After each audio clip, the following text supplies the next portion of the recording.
Okay. So, Dr. Rob, the first question is, I have been helping a good friend through as her husband struggles with alcoholism and fantasy, and my sister was setting boundaries with our mom. And we both and both have told me recently that I should be a therapist. LOL. I haven't said anything, but I haven't heard a dozen times on your webinars and betray partner groups. I'm still struggling to implement these things in my own life, but I can validate the shit out of others' experience. The lessons I'm learning aren't easy, but they are priceless. Thank you. Well, do you mind if I say that Please do. we need more therapists if they're sane and they are self-reflective and welcome to the club. And I do find, I think Tammy does too, that a lot of people in recovery, spouses in particular, they get through that process and they say, darn, I want to, well, men too, I want to look at myself. I have moved, I am in a different place, and I want to help other people. And so I don't think that's unusual, but I'm really glad to hear it. Join the ranks. We need you. Yeah, and I will just add that do it when it isn't triggering for you. Like, so I used to work at another organization, and we talked about training, and it was like, when is a good time to start, getting into this work? And we really said, you want a couple of years of solid, support for yourself. So if you're the person that is in solid recovery from the compulsive behaviors, great. And if you feel so compelled, many people do. Honestly, there's a lot of therapists. We have drop-in groups specifically for professionals, both female addicts separate from a male addict, and then we've got female betrayed partner professionals groups. They're password protected, so they have a safe place. But my point is, when if you are willing to do the work, and I really encourage you, go do the real work. Go get licensed. Licensed clinical social worker, great. But this is mental health work, and so coaching is fine from one standpoint. But if for really helping people, it's get licensed, be part of Dr. Rob's tribe. So I do want to add, I think you're right, Tammy, that one of the things that we look for is, yes, why are you here? Why have you chosen to do this? But, I've seen people, and Tammy knows this too. I've been in recovery 6 months and I'm going to open a treatment center, yes, and it's sort of like, I've seen the light and now I want to share with others. And I don't know what you said the number, but I think at least 2 years before you're out of the acute stage and life has stabilized in one way or the other. And understand it's a long journey. It takes about 5 years to be out there on your own, 2 years of school and 3 years of supervision. You get to work with other people within a couple of years with the actual, I'm on my own, I get an office, and it takes about 5 years. And so do be aware. Now, as someone who got there, just want to say it, they're a doctorate at 58. It's never too late, ever, ever, ever, especially if you're going to helping other people. Just making sure you're doing it for the right reasons. And then it will always be useful and help a lot of people. yeah. And therapists, I found that, my experience is that many of them, it's second or third career. I mean, Yes. so I've been in this field, this profession, this whatever, and it's a complete shift, and it could be, I mean, it was, I was a You stay-at-home shifted? spouse or whatever. What? You shifted?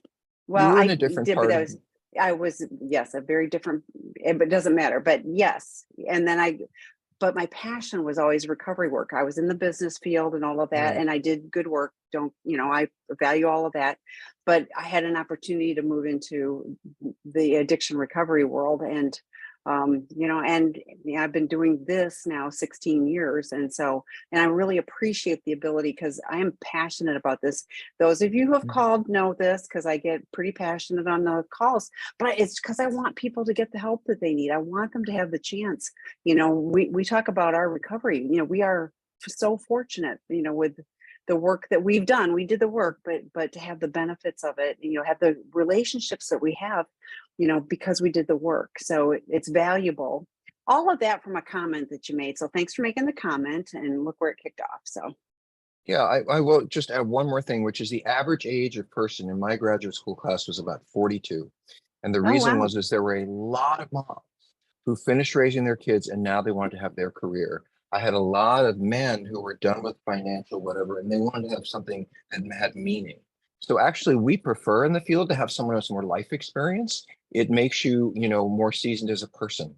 So anyway, go for it if you're ready. Okay.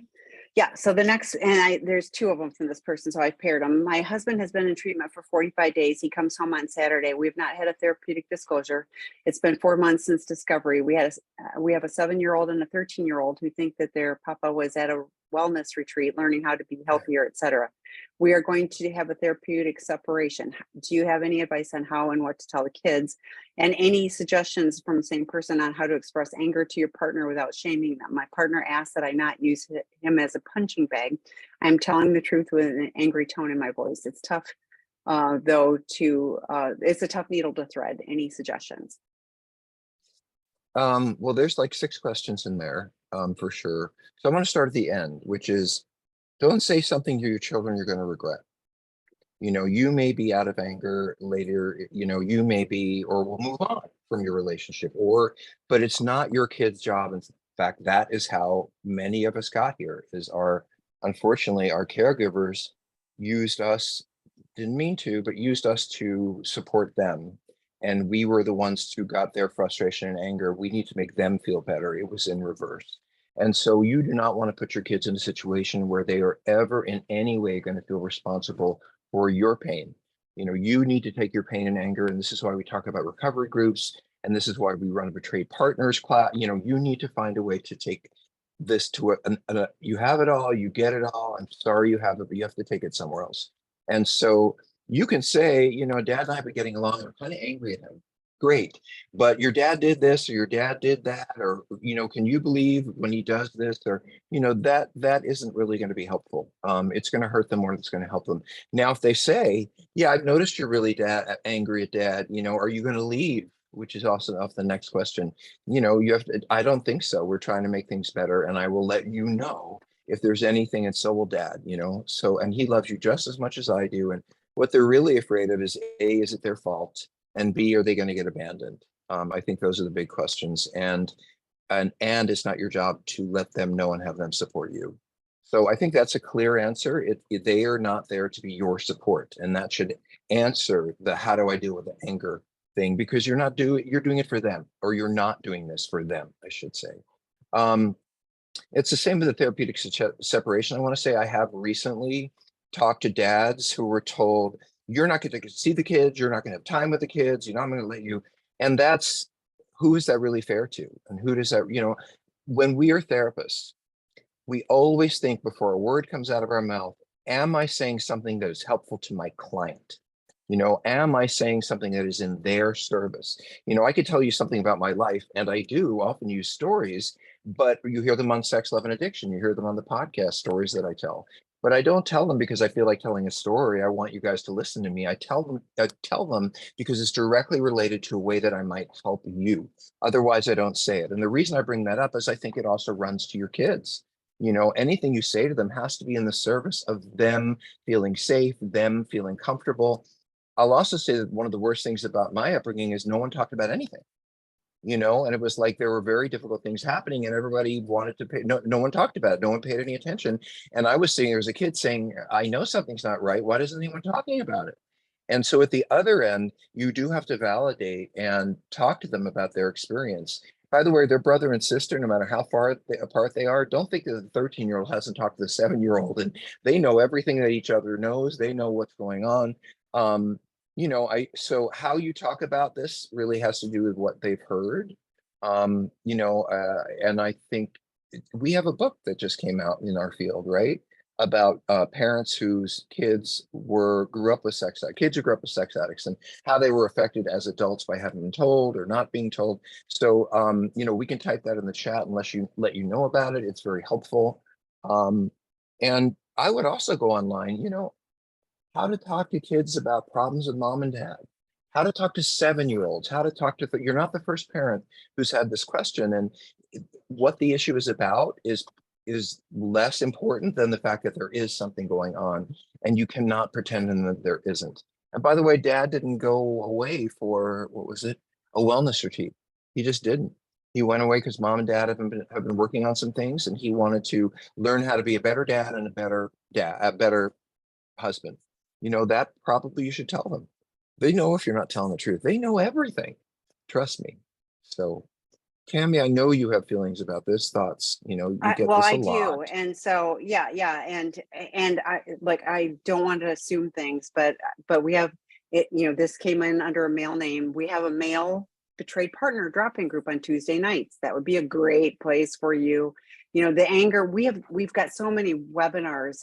Debbie McCrae has done a great one on that particular topic. But there are and the take your anger and talk to your support group, about that, so that that person isn't punchy. But healthy boundaries for you, but also healthy boundaries, for your husband as well.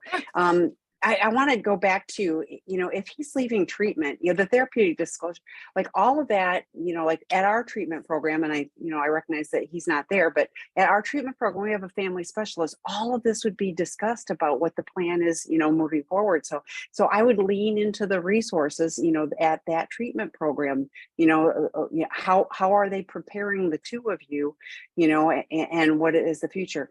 The therapeutic disclosure would not, like, I don't know what support you've had, but a therapeutic disclosure, a formal therapeutic disclosure, it happens with each of you, a good one, happens with each of you having the support of a qualified professional. Many CSAT trained therapists will not do that if the partner does not have support, and that's a really healthy boundary for them to hold. Dr. Rob does a peer case consultation group on Tuesdays. The number one topic on there amongst professionals who do this work is the disclosure process, and how to navigate that. So it's challenging. It is not a do-it-yourself job, making sure that you have the support so that you have the best experience, for it. But again, with the therapeutic separation, what is the plan? We see this all the time. People, we're separated. What is the plan? What is the plan? What are the benchmarks you're looking for? How often are you going to evaluate? What actions are you looking for, to see, things being different? But I can't tell you how important it is for you, as a betrayed spouse, to have the support that you need. And we've got tons of resources on our website. We've got a betrayed partner work group starting again in August. I'll put the link in the website. Oh, but I typed in the podcast and the book. A Light in the Dark is the book that Dr. Rob was referring to. Our colleague, Dr. Ken Adams, wrote that book about adult children of sex addicts, but I think you would find it useful for you to look. It's kind of like, what did they wish they knew, and what did they not want to know, that type of thing. So I think that will be useful for you as well. But the podcast, and the other one I want to point out, and I think I've said this to 3 different people today, but Dr. Rob did one with Dr. Stan Tatkin called We Do, and he did another one, but it hasn't posted yet. I'm watching for it. So, but he did one with Dr. Stan Tatkin called We Do. And in a healthy relationship, the two of you, with a focus on the relationship, you are healthier, you are able to parent, things just are so much better because it's the two of you against the world. And getting aligned with that focus, and the addict is, it's a me world, for an addict. Healthy boundaries for you, again, hopefully your professional with his treatment program has really been helping you, have your boundaries, and they're not punitive against them, they're for your needs and support. So I guess lean into, into the resources. The program knows him. He's been there a long time. So they should be best able to guide the two of you as you move forward. I also want to add 2 things. Please do not, I think it's important that no treatment program talks to you about your problems or your Yes. codependency. Yes. I know that there are a lot of programs that want to ask you, what is your part in this?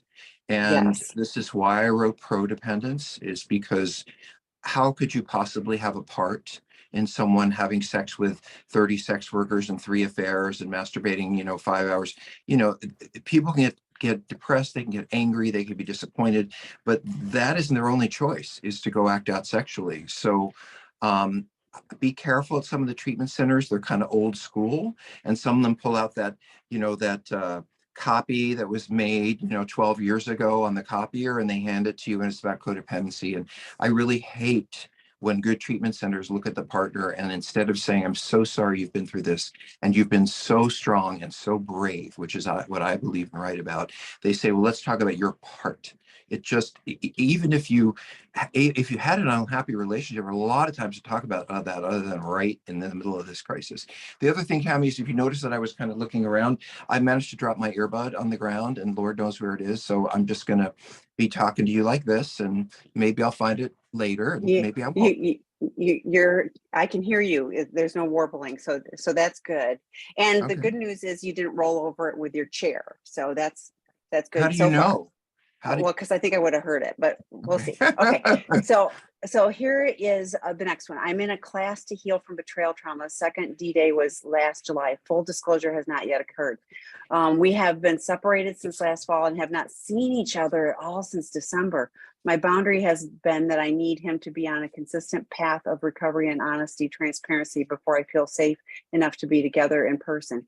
He began counseling in January, not a CSAT. I believe that the physical acting out stopped a year ago, though the lies of omission continue all the time. And then the explanations for why he is keeping things to himself, even very minor things, are all over the map, including more dishonesty. When he says, I miss you, I tell him, I miss you too, and ask, what is your plan? His last class is with Eddie is this week. So that's one of the, it's one of the online work groups. You're muted. I am concerned that without a lot more support to help him achieve emotional sobriety and transparency, we will never see each other again. Is my boundary of a consistent path of honesty too firm?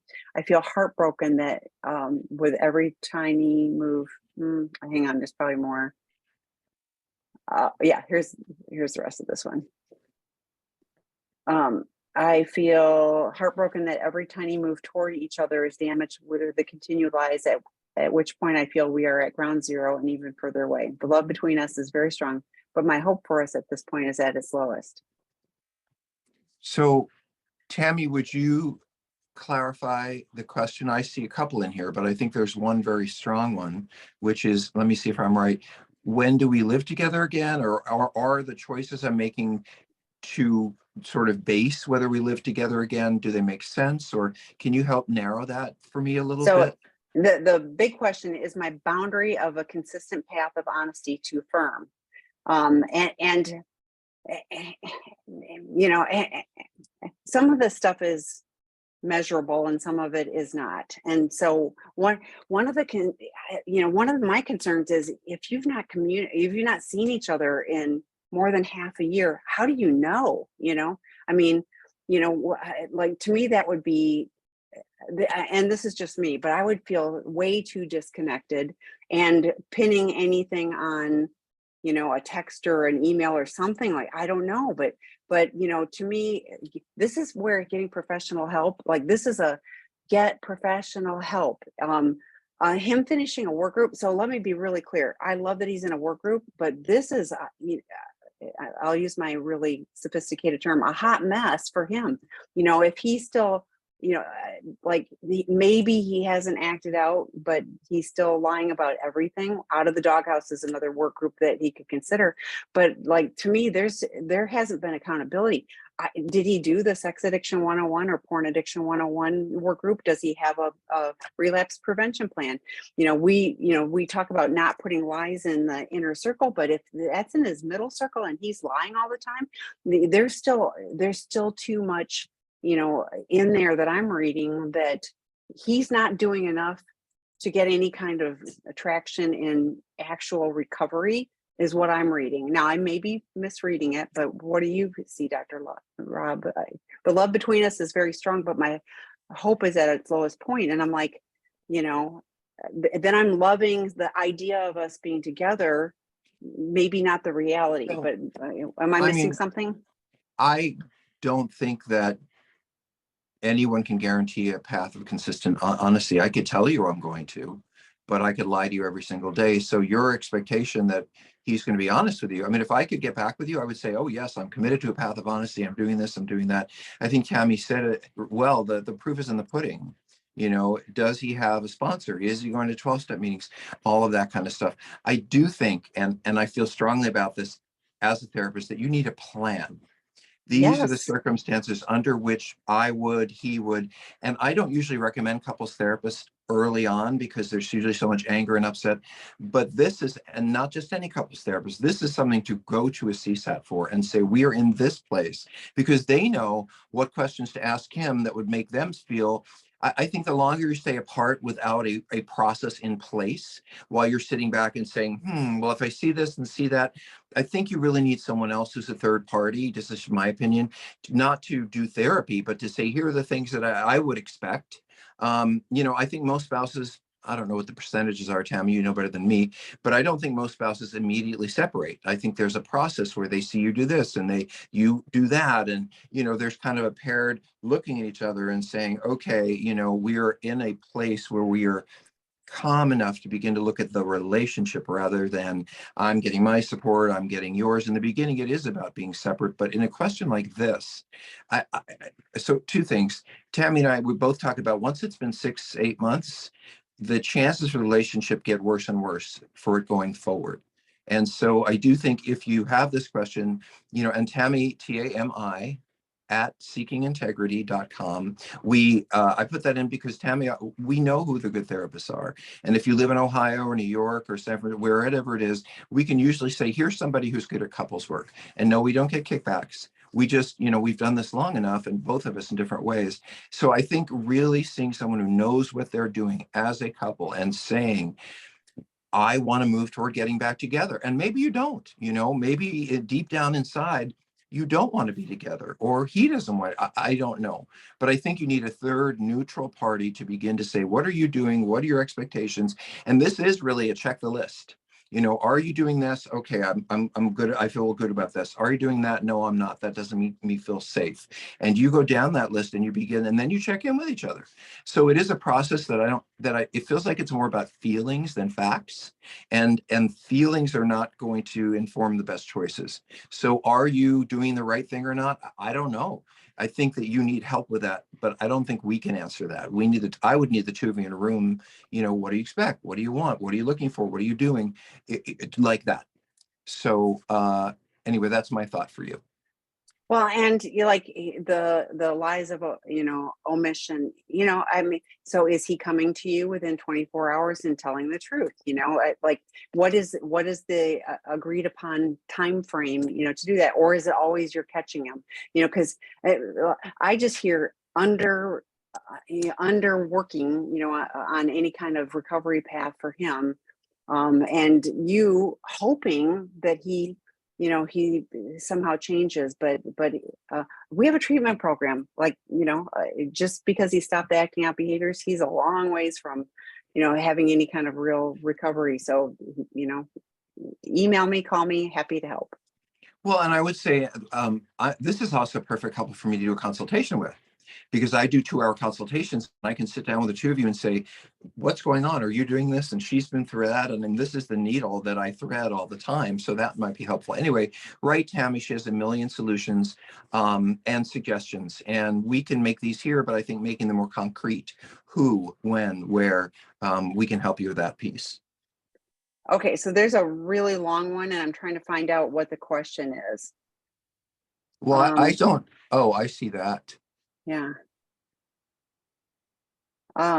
Let's go to the next one. I okay, think. I was gonna, yeah, and then I'll see if I can scan it and find a question. Okay, so 501 is what you're doing, yeah, right? yeah. Okay, maybe this is the question. He's so resentful to me and blames me for, I think this is, while he is with this other woman as a married man. I apologize for some of my behaviors and how they likely impacted him, and told him that in order to try and have any friendship in the future, he needs to be accountable for his behavior, and that I need an apology for what he did versus how it impacted me. And I responded to this behavior. I'm confused. I don't. Okay. I'll look at this one. Okay. Do you mind if I'd like to go to the expressing anger question? How do I express anger to my partner without shaming them? I think that is a very good. That came in at 501 from Andy. We already answered that. Mm, Yes, I read that was one of the first two that I read. So oh, well, then I didn't yeah. say it fully the way I want to. So the question is, Okay, any please suggestions do. on how to express anger to my partner without shaming them? My partner Yes. asked that I not use him as a punching bag. I am just telling the truth with an angry tone in my voice. It's a tough Hmm. needle to thread. So um, and this is just what comes from me at the moment. Maybe I did say it earlier. I think when you start any sentence with I, you're going to be a lot better off than you. I feel, I'm frustrated, I am angry, I'm disappointed. But when you say you did this to me and you did that to me, and that makes me want to say, okay, fine, I'm a loser, get out of here. But I can hear that you're going through something or you're experiencing something. As far as the angry tone in his voice, in your voice, they earned it. He earned it. And I think that if he's frustrated, every guy here or woman here who's acted out hears that angry voice. And by the way, part of the reason we don't tell you anything is we're afraid of that angry voice. It scares us. We have issues around it. So um, I would wonder again, how much support is he getting? How is he getting taken care of? Where does he go with his fears? Every one of our folks in the support groups struggles with, how do I deal with my spouse's anger? And the spouses deal with, I have a right to my anger, and yet I'm afraid that they seem not to be able to handle it. So I really encourage support groups. I really encourage therapy, but I really encourage the word I. And by the way, there are lots of books. I kind of keep reminding you guys how to express my anger, how to express my rage, how to deal with, how to deal with it without destroying our relationship. You're asking a great question. I think there's more you can learn to manage that. So, where are we, Tammy? We're going to go to the 503. I'm waiting for my husband and his therapist to get disclosure together, but I'm really struggling with believing he's going to disclose everything. I know there are things he knows I will leave for, and I feel he's not going to disclose regardless of sobriety. I have a hard time of trusting he will disclose things that he didn't want to admit. So can you do kind of a primer on Yeah, disclosure and so how that goes? Thank you. well, just very quickly, if you told me, if I was your beloved husband or wife, and you told me, if I heard about this, I'm leaving you, why would I ever tell you? That's like a guarantee for me to not. If you tell me about that, if I found about that, the relationship's over. Well, let me tell you, I would never tell you about that ever, ever, because what you're saying is, you know, being honest means you're going to get punished. And so I think that you need to work through, no matter what this person says, are you willing to take the time to see where you are with it after you've been working on it for a while, with your grief, your anger, and his or her acting out? I will tell you about a concept that actually a colleague of mine named Sylvia Jason came up with. She's in Texas, and she talks about putting your relationship in safe harbor, which is, and I really love this idea, which is, I don't know whether I'm going to leave or stay. I don't know whether whatever's, but after disclosure, and you agreed to this before, we're going to take 90 days and make no decisions about our relationship. We're going to get through this, and I want to hear everything. And the best way for me to not to hear everything is to not threaten you. Now, I may not believe that you're telling me the truth. I can say that. I can also say, I expect you to come back to me in the next, 24 hours, 48 hours, and tell me the other part. But I really do think that, well, two things. I didn't know how long you're waiting. And we've often discussed that when you say to a spouse, it'll be 9 months or a year or 4 months before, well, or 4 or 5 months before you get disclosure. If I were a spouse, I'd lose my mind. I believe disclosure should be done in 90 days or 3 to 4 months at the most. So one of my questions would be, are you seeing a CSAT? Are you seeing a professional? Do they know what they're doing? Which means that they're not going to let you wait for disclosure forever. And by the way, I would say, let's say that you believe he would leave out the affair with his coworker. I would say that. I would say, you know what, you just do disclosure. I have a feeling the thing you're going to leave out is the thing that's most important to me, which is, are you having an affair or not? And I understand that that is the thing you're most afraid to say. But I got to tell you, this would be doing it, I think, in a helpful way. It isn't just that, it's the whole thing.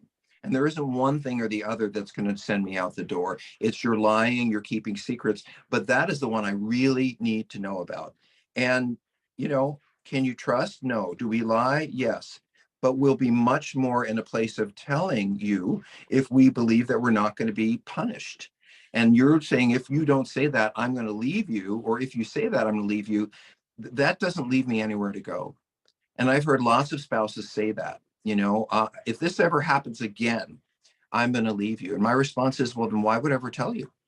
Because my job truly is to be, every time I work with a spouse and every time I hear your voice, 80% of what you say is, I want honesty, I want emotional connection, I want intimacy, I want to know what's going on, I want to not be left in the dark. So if you tell me I'm going to leave you if you do it again, then I'm not going to tell you. Then you're putting us back in that situation. I don't want my spouse to act out, but and I certainly don't encourage it in my clients, but what's more important to me, and I hope to you, is they come to you and you say, I acted out. And I am so sorry. And I know it's not going to go well. And I know you're going to be angry at me. And it's like starting the whole thing over again. But I have to tell you what happened. And so many spouses who say, I'm going to leave if you tell me something, they say to themselves, I'm really pissed, I'm really angry, I can't believe we're here again. But this is different. I'm not in the dark. I know what's going on. And that is a key piece to the recovery process, is I am not hiding my challenges with recovery. And I don't want a spouse to put me in the corner and put me in a place where I feel like I have to question whether I can tell you or not. So my answer is, it's probably, I don't think your path is necessarily the one that's going to get you what you want, and think I might get you the opposite. Yeah, and I unfortunately I hear from the addicts who, I wasn't fully truthful because I was scared, and it went really, really badly because now she's found out, and I'm like, yeah, I mean, like, that's just a recipe for disaster. So if the point of a formal therapeutic disclosure is to help you set a foundation for healing and moving forward, you want things out now. When you talk about disclose everything, like, that's just so we're clear, this is not all the gory details, this is not a 20-page narrative. This is, the data and information, so that you have a place to start from. So a good formal therapeutic disclosure, even though it sucks, it's not a fun day for anybody, but there was a study a few years ago, and like 92% of people said yes, it helped us move forward. That's if people are truthful. So but that's not the people that are doing this on their own. So again, no DIY on this type of thing. So getting the right help, having him be able to be truthful, even though it's going to sting, then because otherwise you're still going to wonder, like, that's the problem. So you just get it out. And this is a little bit of a side comment, but as an addict, I feel strongly that we have to be given a chance to be honest. This is one of the reasons I'm not a big polygraph fan, is at least give me the opportunity to fail. And if I fail, and I don't mean fail by acting out at all, I mean fail by not telling you. Give me a chance to do it wrong before you're absolutely certain I will never do it right, and you're going to, demand, or give me polygraphs, or give me a chance to prove to you that it's deeply important to me to be honest. So. Okay, next question. PASA spouse, sober 2+ years. He did online groups, including Doghouse, early on, but now does the bare minimum, sees a CSAT 2 times a month, speaks to an accountability partner 1 to 2 times a week, but no 12-step groups. His intimacy disorder has improved, but he's a long way to go. He barely does 1 check-in a month instead of one times a week, as mutually agreed to a dozen times. Beyond healthy boundaries, what advice do you give couples who disagree on how much time, effort is required to build empathy and intimacy skills? Well, a couple of things. I, as we're on the topic of lying, we lie, and we might, what did I want to say? Let me see how I wanted to say this. Well, let me tie it this way. This is a perfect situation where somebody sits down with someone like me. I do consults, and you really push them. Look, I don't think you'd be asking this question unless you knew, and listening to us and all that this wasn't right. And I say to the addicts, go to take a piece of paper and go to the refrigerator and write down, this is what I'm doing Monday, Tuesday, Wednesday, Thursday. And then you look over, and yeah, they're in a 12-step meeting online at 7 o'clock on a Tuesday, or they're out in therapy. I think having what I would want is a concrete skip. Well, number one, to you spouses, You shouldn't have to ask us what we're doing. You should already know. You should see it. You shouldn't have to, what did you do this today? Or did you? We should already give you the opportunity to know that. And what I see is, well, I see some dragging feet, like maybe, just doing the bare minimum, as Tammy would say. This would not work for me because it wouldn't make me feel safe. And it isn't about, this is, I think, it isn't about the spouse deciding what is right or wrong for them. It is not about that. It's about the addict coming forward and saying, I want you to feel safe and I want you to feel comfortable. And I want you to understand how important it is to me that things get better between us. So let me show you all the things I'm going to do to help you begin to trust me again. And if someone's dragging their feet, what they're telling me on some level is, I'm still in charge. I'm still going to do what I want. Maybe this will shut you up. That's not understanding your pain and what you're going through and doing. To be honest, someone could go the extra yard to actually, they're going to 2 meetings a day or they're seeing their therapist, whatever it is. If I understood how much I'd hurt you and damaged our relationship, I would automatically go the extra mile to show you how important it is to me. And you shouldn't have to be the one who says, well, you're not doing this and you're not doing that. You should see me dive in with both feet. And I'll say that to the addicts who are here, half measures availed us That is nothing. nothing.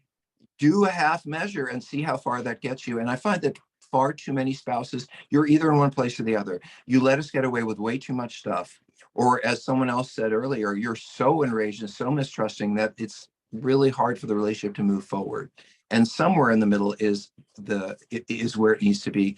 I don't see, by the way, and maybe you do, Tammy, that this person is going to support groups for themselves or that they've been to the partner betrayal group. I don't.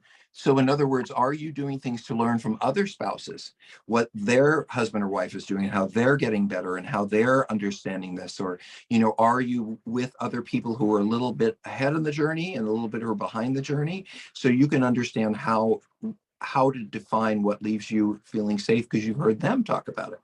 So, yeah. What you got, So Tammy? I'm going to go back to the podcast that I posted in the chat. We do, in a healthy relationship, we're moving forward. In a healthy relationship, we're doing things that move the relationship forward.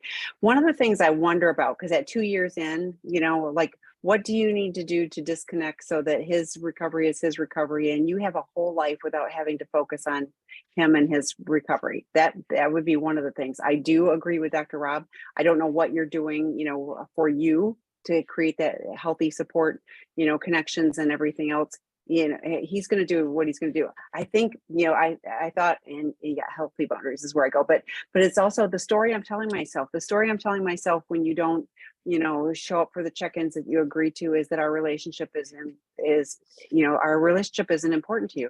The story I'm Right. telling myself when you are minimizing, any kind of work towards recovery is that you don't value recovery, that you don't value being, on this path and connecting with me, and when I think saying it that way, it's not you're doing this and it hurts. It's like the story I'm telling myself, and but it also it feels like I can be more neutral when I say something that way than I have the energy behind it of oh my gosh, you're still hurting me after all of this time and you're unwilling to do the bare minimum. But yeah, I'm with Dr. Rob.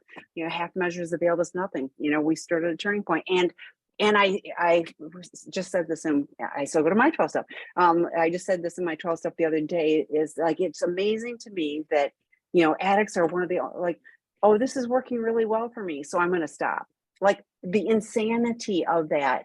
And I've been doing this a while and I still see that. It's like, and people with, longer term in the program, shall we say, but they aren't doing the work, yeah, so we have to be willing to do the work if we want to see change.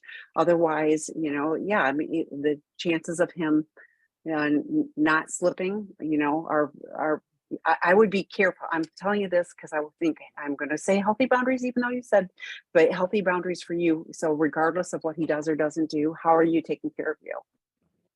Okay, next question. Do addicts define or view love differently than non-addicts? That's a great question. I haven't heard that one before. I'm not even sure I understand the question. I think that when we are acting out, we don't allow ourselves to feel loved. You know, we do have an intimacy disorder. We do tend to run from love rather than move toward it. It scares us. It makes us fearful. It makes us worry on a very unconscious level that we're going to be deeply hurt or used. And I'm not asking you to feel sorry for us. I'm just saying that there is a reason. This sounds so trite, but we've been hurt by love a lot when we grew up. And so we kind of do this. We want it, but then we get it, we run away from it. And so, did I know what love was? Absolutely. Absolutely. And if someone's going, well, sorry, if someone's been going out with you for 3 months or 4 months or 6 months, we often confuse intensity with love. We often get confused about my heart is racing every time I see them and I can't wait to see them and I'm telling all my friends about them. And, that early stage that they write cards about and sing songs about. And, we like intensity. And so in the early stages, when that begins to diminish, as it does in all relationships, we feel like, oh my God, they don't love me anymore. I don't love them anymore. So those people who are in sort of what we call struggling with relationship type addictions, who are looking for the intensity in the relationship rather than sex addicts who are looking for body parts. Yeah, we may just think intensity is love, but what I was relating to is the question I hear a lot, which is, if you love me, you wouldn't do this. And I don't think, to me, and I understand this is so hard for spouses to understand. I have a lot of empathy. But if I look at alcoholism, I think, well, if you love me, you wouldn't drink. If you love me, you wouldn't gamble. I mean, all addictions are about me being so self-obsessed that I'm pushing the love I have for you away. I'm putting it in a box. We compartmentalize. So when I'm acting out, yeah, I do feel differently about love. I push you away. I often, actually, I don't say this that often, but you have to be pretty crazy, cuckoo insane to deeply love someone actively and hurt them at the same time. If I love you and I'm going to hurt you, I will back away from you. I'll say things like, well, they've gained a lot of weight and they're not paying much attention to me and they're too involved with this and that. And I will devalue you, which gives me permission to go do this. So it's very hard to act out romantically or sexually when we are deeply connected to someone we love.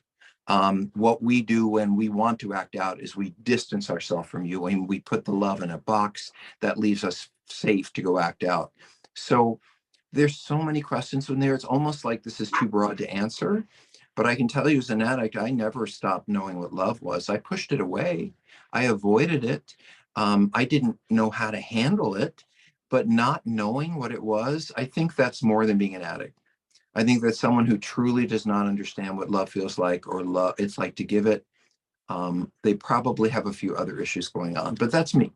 I'm an optimist around recovery. Not everything else so much, but recovery I am.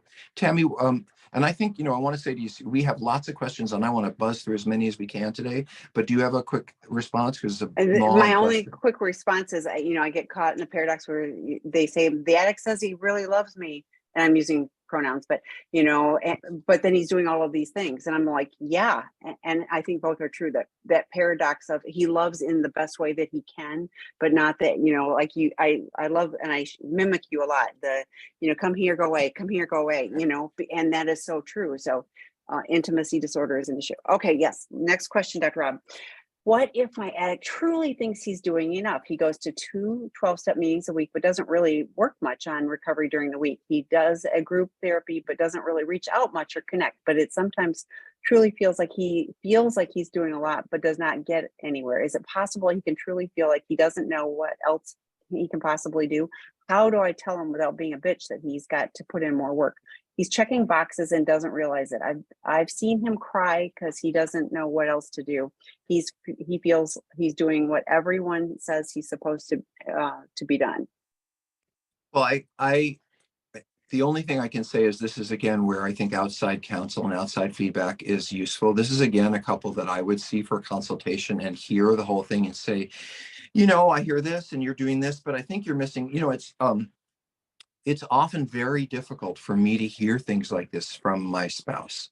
It's much easier for me. In fact, I hear the guys at Seeking Integrity when I read letters that come from you, and we ask for letters from the spouses saying, what have you dealt with this person, this addict that you love?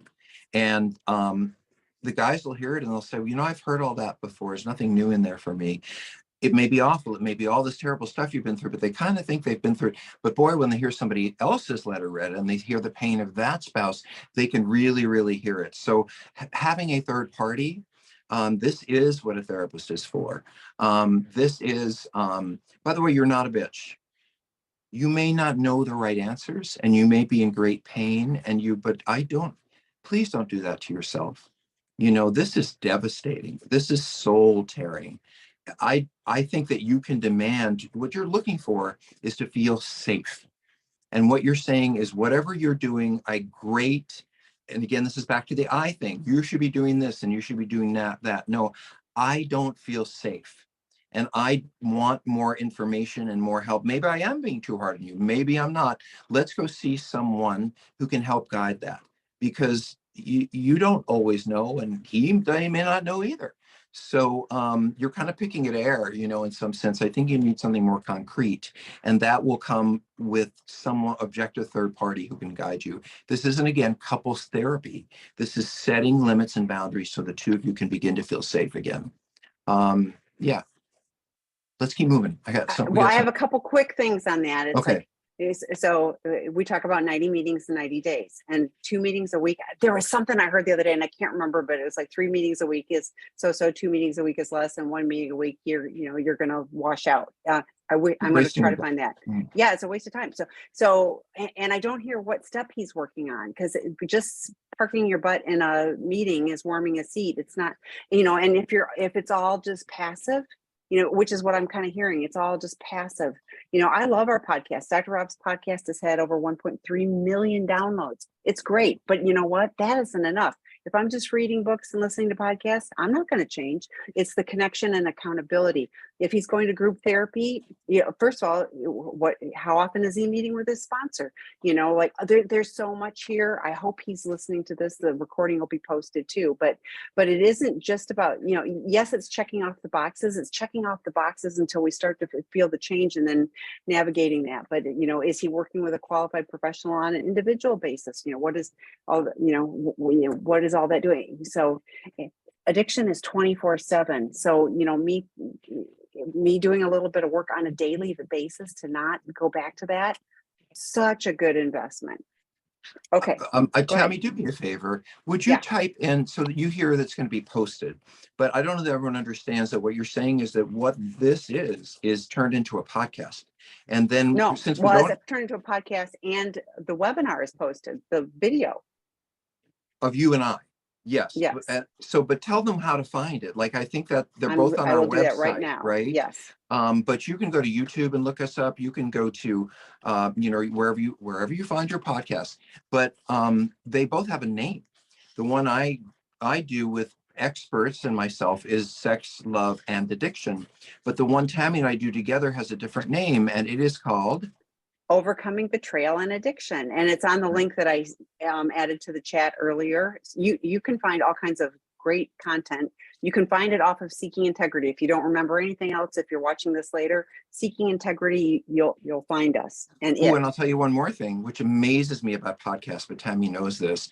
They will say at minute 5, they're talking about this. At minute 7, they're talking about this. So you'll get a sense of what's in there every single time you look at it. So if we say something that you want your spouse to hear, it is posted. It's both visual and it's a podcast. Go find it and play it back. And then say, that's what they said. Well, and the video, I just put the link in. It's not just this one, all of them with, Dr. Eddie Caparucci, Debbie McCrae does a great job with tools for trade partners. I mean, there's so much content you can't possibly, glean it all, but, dig in. And for you addicts, we have a pretty clear series of videos on how to work the 12 steps. that Tammy did with a colleague of ours, Charlie Rizian. And I often hear, I don't know how to do this. Well, you'll know what you're doing when you listen to that. So Mhm. don't hang out in the dark. And we sure give a lot of information away. So, Mhm. Mhm. okay. Okay, next one. Usually after I have spent time with my partner for a few days, I have an overwhelming urge to act out with pornographic addiction. I've been in recovery for a month now and have 2 incidences of acting out with porn addiction. This is a huge progress from where I was most of my life, but I hate that it's even happened twice. What factors could be involved with this overwhelming urge, as it really has been 2 times I've had the huge urge to? I'm wondering if it's mainly my environment I'm coming back to after we spend time together, because where I would act out, or if the sex was with my partner, is making me have the urge. I'm sure it's a mixture, but any insight would help. I'm actively doing calls every day, listening to the webinars, daily journaling, starting the porn addiction workshop. That's what I was going to talk to you about. Good job. There's a work group about porn addiction. I want this more than anything, as 80% of my life has been connected sexually through a screen and not to another person. I want so badly to have a deep connection with my partner, and only want that because I love her so much. So, Well, you want to have a deep connection with your partner when you want to have a deep connection with your partner. When you want to act out, you don't. You're more invested in acting out. So I just have to challenge, like, yes, you want a deep commitment, love, connection to your partner until you say, well, screw them. It's a nice way. Screw them. I'm going to go look at porn. You know, I said that we have to push them away in order to act out. So some part of you is, I'm going to hide about this. I'm going to lie about this. And that's not saying you want to have a deep connection. So that kind of wavers. And I say this because I think it's important for someone to question, you know, I just love them all the time. Well, you don't give a crap about them when you're acting out, and you have to acknowledge that. You want it. I hear that you want it, but you certainly don't have it. The other thing is, and Tammy, you know, you correct me if I'm wrong, but you've been working on this for a month. I don't care why. It doesn't matter why. You could go to therapy for 20 years and figure out why you act out when you're around your spouse or friend, partner. It doesn't matter. What matters is, what are you doing to stay sober? What did you learn from those 2 times it happened? Did you learn that, you know, that you didn't, what didn't you do? What should you have done? Maybe you shouldn't have gone home right away. Maybe you should have called someone right at that moment. A lot of us ask for forgiveness rather than permission after it's happened. We call somebody, oh, I feel so terrible about this. What are you, do you have a sponsor? Do you have a therapist? What are they telling you to do? So many people come to treatment seeking integrity, and what they really want to know is why. And, you know, why is interesting, but what difference does why make when your spouse is leaving you, you're getting diseases, and you're ruining your life? What I want to know is how. You know, I don't want to know why people, here's a good one, I like this. I don't care why people get wealthy. I want to know how they get wealthy, that's you a know, good one. because I can want, but it's in the doing that things happen. I want to love my partner. Great. How do you learn how to do that? So with all due respect, why is not the right question. Maybe a year and a half from now, when you've been sober and you're in a better place and you're working on your relationship, then you might go to therapy and you will learn a few things about why.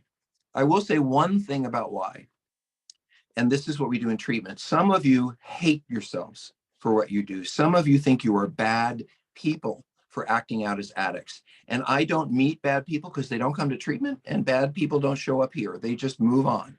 So how is it that someone is not a, well, that's a double negative. How can someone be a good person and still do all of this stuff? And that's when why matters.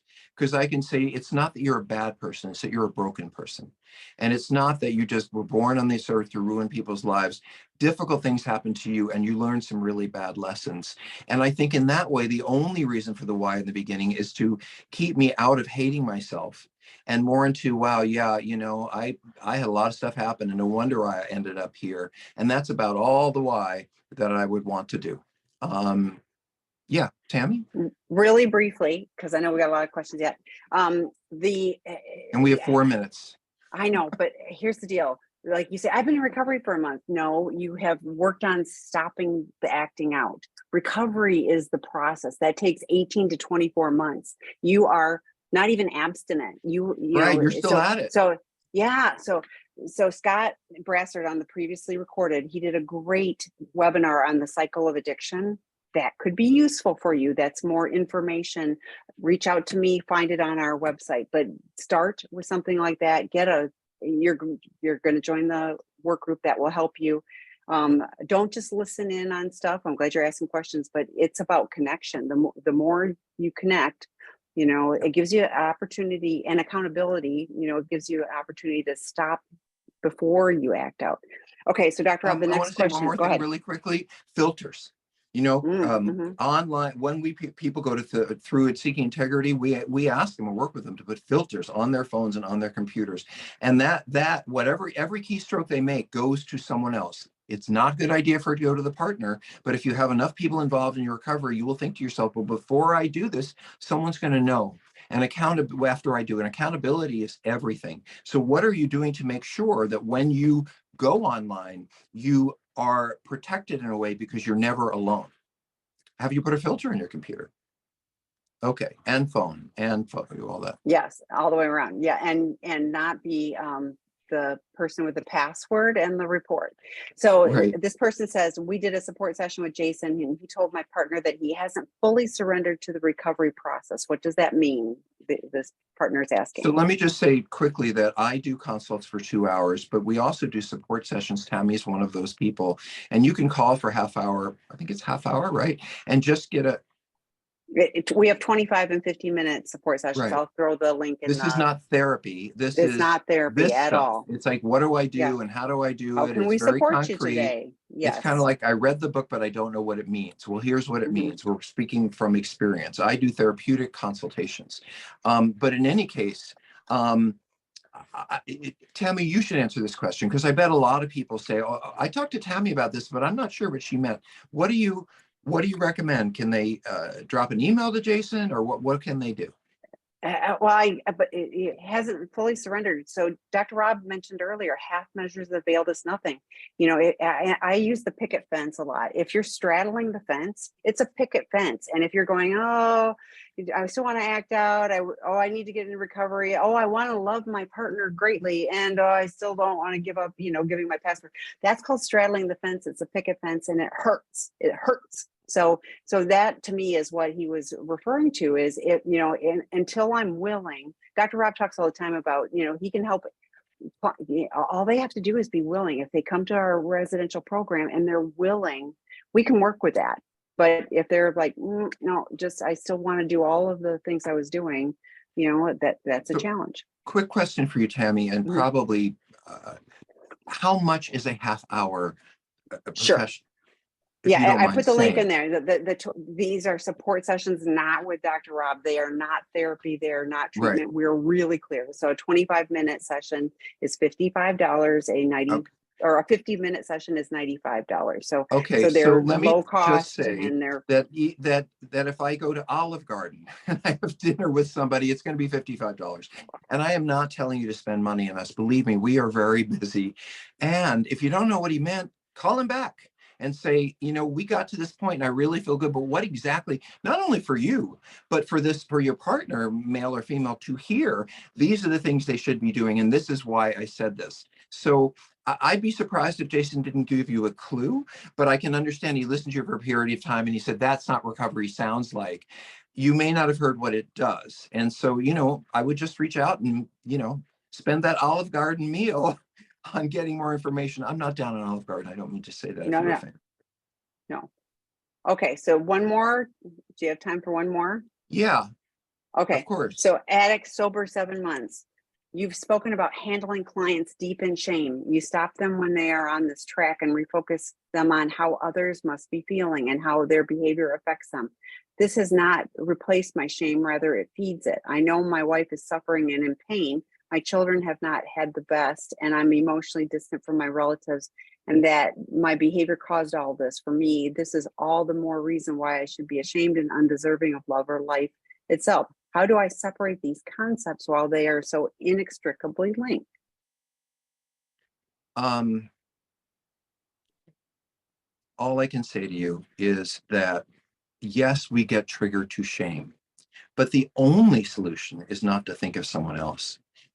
What I look for is, how have I been? First of all, this is another person thing.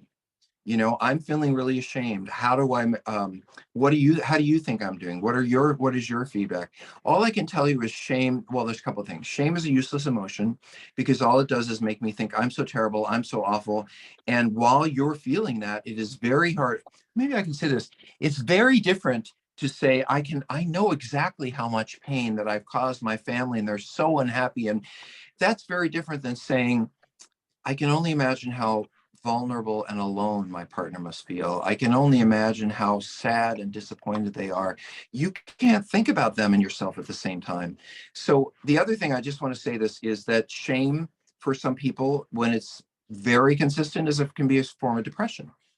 And I would suggest, and I'm always a therapist first, perhaps you need to go to someone to see, it's so hard for me to hold on to a stable mood. I often use this expression, some of us are on the first floor and we may only be on the first floor, but we're working our way up in recovery. Some people are just start out in the basement. And that's what depression is like. So, I can't answer your question exactly. I do know that that shame is, I can tell you this, it doesn't take us anywhere. It doesn't go anywhere. I can tell you that my therapist, it was so great, I sat there and I'm feeling so ashamed and so awful. And what do I do about it? And he said, get out of it. The only thing, maybe you need to watch Netflix. Maybe you need to go for a walk. Maybe you need to, maybe you need to distract yourself until you feel better. The point about shame is there's no there. There's no, you're not going to discover, you're not going to learn, the most important thing about shame is to get out of it. So I remember sitting, well, why do I feel so shameful? And when am I going to feel better? Is this shame about this? Or what matters, I got out of it. And so I will say to you is that what are you doing to leave yourself not just feeling awful, but what are you doing to make yourself feel good about yourself? And not just recovery, play with your dog, spend time with your kids, work on your home. There are many ways to feel better about yourself. I also want to add, and I know Tammy will sign off on this, do something for somebody else. Do call someone who's struggling. In the 12-step meetings, this is a great thing. How can I support you? Would you like to have coffee? One of the main issues we have as addicts is self-obsession. And shame is a form of self-obsession because it's all about how awful I am. So I ask you, what can you do for someone else? What can you do for your neighbor? What can you do for that kid across the street? What can you do to make somebody learn, feel better? It's very hard to hate yourself and do something for someone else at the same time. So and I would research. Again, there are tons of books. Read some Brene Brown. Dr. Brown's work on shame is amazing, and she will talk a lot about how it comes up and how to manage it. So I'm glad you're here. I think it is a learning process. I don't know the source of it, but I do know you can work on it with a psychiatrist if that's needed. You can learn more about it. You can talk to people about it, and you can do things for other people because it'll make you feel better about yourself. And beyond that, I'd have to be sitting with you and understanding your process before I could really help. So two things, I agree with you, service work, but also Troy Love, he will be on the webinar on Wednesday at 9:30 Pacific time, and he talks about the voices of shame and the abandonment wound, neglect wound, all of those things. Could be really helpful. He does a Friday morning, every Friday, a drop-in group for the guys, and they talk about those and dig into what's underneath all of that shame and those voices and how to shift it. Yeah. And that you can find that on the website. All the free stuff is on there. Tammy, just real quick, we're not stopping this group while I'm away. Well, first of all, I'm going to be away. Yes, we are. I'm going to be a better therapist. I promise you, I will be a better, kinder human being if I take some time off.